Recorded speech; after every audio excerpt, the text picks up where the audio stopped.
രഥത്തിലിരുത്തി ശ്രീകൃഷ്ണ ഭഗവാൻ ആ രഥത്തിൽ യാത്രയാകാൻ വേണ്ടി പുറപ്പെടുമ്പോഴാണ് ശിശുപാലൻ്റെ സുഹൃത്തായിട്ടുള്ള രുക്മിണീ ദേവിയുടെ ജ്യേഷ്ഠനാകുന്ന രുക്മി ആയുധപാണിയായി വരുന്നത്. എല്ലാവരും പറഞ്ഞു, യാദവൻ കൊണ്ടുപോയി രുക്മിണിയെ.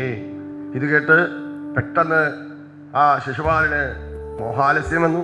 ഉടനെ പറഞ്ഞു, എൻ്റെ സഹോദരിയെ ഞാൻ അങ്ങേക്ക് തരാമെന്ന് പറഞ്ഞിട്ടില്ലേ, അതുകൊണ്ട് യാദവനെ വധിച്ചിട്ടായാലും വിരോധമില്ല, ഞാൻ എത്രയും പെട്ടെന്ന് സഹോദരിയെ അങ്ങേക്ക് ഏൽപ്പിക്കാമെന്ന് പറഞ്ഞു. ഇങ്ങനെ സമാധാനിപ്പിച്ചുകൊണ്ട് ആയുധപാണിയായി പുറപ്പെടുമ്പോൾ ഒരു പ്രതിജ്ഞ ചെയ്തിട്ടുണ്ട്, ഇനി അതെനിക്ക് സാധ്യമായില്ലെങ്കിൽ ഞാനിനി ഈ കുണ്ഠനപുരത്തിലേക്ക് കാലെടുത്ത് വെക്കില്ല എന്ന് പ്രതിജ്ഞ ചെയ്തിട്ടാണ് രുക്മിണി ഇറങ്ങിയത്. അവിടെ ചെല്ലുമ്പോഴോ ശ്രീകൃഷ്ണ ഭഗവാൻ ആയുധധാരിയായിട്ട് വരുന്ന രുക്മിണിയെ കണ്ട് തൻ്റെ ആയുധമെടുത്ത് അദ്ദേഹത്തിൻ്റെ ആ ശിരസ് അലങ്കരിച്ചു വെച്ചതായിട്ടുള്ള ആ മുടിയെല്ലാം അപരം ചെയ്തു. 5 മുടികൾ മാത്രം ഇങ്ങനെ ഉപരിഭാഗത്തേക്ക് ഒന്തി നിൽക്കുന്നത് പോലെയായി. എന്താണ് കാരണം? 5 ഇന്ദ്രിയങ്ങൾക്ക് അടിമപ്പെട്ട് ജീവിക്കുന്നതിനും ഇങ്ങനെയായിരിക്കും.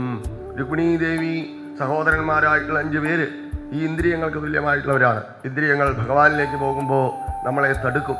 ജീവൻ ഭഗവാനിലേക്ക് സഞ്ചരിക്കുമ്പോൾ ഇന്ദ്രിയങ്ങൾ തടുക്കും. ഇതുപോലെ സഹോദരന്മാർ വിരോധികളായിരുന്നു.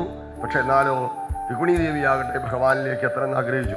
ഇങ്ങനെ ആ ഇന്ദ്രിയങ്ങളെ വപനം ചെയ്ത് കളയുന്നത് പോലെ ഭഗവാൻ അവിടെ ആ ശിരസിൽ ഉള്ള മുടികളെയെല്ലാം വപനം ചെയ്തു. എന്നിട്ടോ തൻ്റെ രഥനേമികൾ പറ്റിച്ചു വെച്ചു. അപ്പോഴാണ് ബലഭദ്രസ്വാമി വരുന്നത്.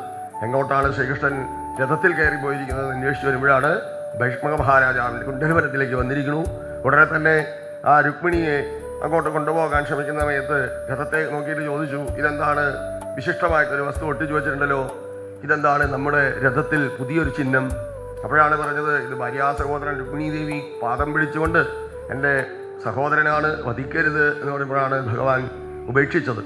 ഇങ്ങനെ ബന്ധുക്കളെ ഉപദ്രവിക്കരുത് കൃഷ്ണ, യാദവന്മാർ ഉപദ്രവകാരികളാണെന്നല്ലേ പറയും, അഴിച്ചുവിടൂ. അങ്ങനെ രുക്മിണി അവിടെ നിന്ന് അഴിച്ചുവിടുവിന് ഭോജകടം തീർത്തുകൊണ്ട് അവിടെയാണ് രുക്മിണി കഴിഞ്ഞത്. പോകുന്ന സമയത്ത് രുക്മിണീ ദേവിയെ ആശീർവദിച്ച മഹാദേവൻ അകലെ നിന്ന് ശ്രീകൃഷ്ണ ഭഗവാനോട് പറഞ്ഞു, അങ്ങനെ തന്നെയാണ് വേണ്ടത് കേട്ടോ, അങ്ങനെ തന്നെയാണ് വേണ്ടത് എന്ന് പറഞ്ഞുകൊണ്ട് അകലെ നിന്ന് ആശീർവദിച്ചു. എന്താണ് കാരണം? താൻ മുമ്പേ ഒരു സ്ത്രീയുടെ പിന്നാലെ പായുന്നു എന്ന് പറഞ്ഞുകൊണ്ട് മോഹിനീ സ്വരൂപനായിട്ടുള്ള ഭഗവാനെ കണ്ട് പോകുമ്പോൾ അങ്ങ് എല്ലാ ദേവന്മാരും പറഞ്ഞിട്ടുണ്ട് മഹാദേവൻ ദ്രുതചലനം ചെയ്യുന്നു എന്നുള്ളത്. ഇപ്പം ആരാണ് കയ്യ് പിടിച്ച് കയറ്റി ഇങ്ങോട്ട് വരൂ ഇങ്ങോട്ട് വരൂ എന്ന് പറയുന്നത്? ഇപ്പോൾ കണ്ടോ, സ്ത്രീയെ പിടിക്കുന്നത് താനല്ല കൃഷ്ണനാണ് എന്നുള്ളത് പോലെ ഭഗവാൻ അകലെ നിന്ന് കാണിച്ചു കൊടുത്തു. ഇതാ അങ്ങനെ തന്നെയാണ് എന്ന് പറഞ്ഞുകൊണ്ട് മഹാദേവൻ്റെ ആശീർവാദം കൂടി ഏറ്റുവാങ്ങി ഭഗവാൻ ദ്വാരകാപുരിയിലേക്ക് യാത്രയായി. അപ്പോഴാണ് ബലഭദ്രസ്വാമി പറയുന്നത്, നാളെ വിവാഹം നടക്കുന്ന വേദിയും വിവാഹത്തിൻ്റെ വരനും ചെറിയൊരു മാറ്റമുണ്ട്. രുക്മിണീ ദേവിക്ക് വരനായിട്ടുള്ളത് ശിശുപാലനല്ല, കുട്ടികളുണ്ടായാൽ നോക്കുന്ന പാലിക്കാനുള്ള ആളല്ല, ശ്രീകൃഷ്ണ ഭഗവാനാണ്. മാത്രമല്ല നടക്കുന്ന വേദി ദ്വാരകാപുരിയാണ്. അവിടെ എല്ലാവർക്കും എല്ലാ മംഗളങ്ങളും ആശീർവാദങ്ങളും കൊടുക്കാൻ വേണ്ടി നിങ്ങളെല്ലാം